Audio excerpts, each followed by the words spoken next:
നമസ്കാരം. കുപ്രസിദ്ധ ഗുണ്ടയെ പോലീസ് സാഹസികമായി പിടികൂടി.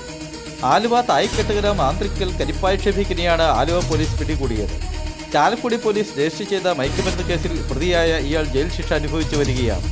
10 ദിവസത്തെ പരോൾ കിട്ടി പ്രതി തിരികെ ജയിലിൽ പ്രവേശിക്കാതെ 2 വർഷത്തോളം ഒളിവിലാണ്. കഴിഞ്ഞ ദിവസം രാത്രി ചവറുപാട ഭാഗത്ത് ഒരു കാറിൽ ഇയാൾ ഉണ്ടെന്നറിഞ്ഞ് SI നന്ദകുമാറിന്റെ നേതൃത്വത്തിൽ പോലീസ് സംഘം അങ്ങോട്ട് തിരിച്ചു.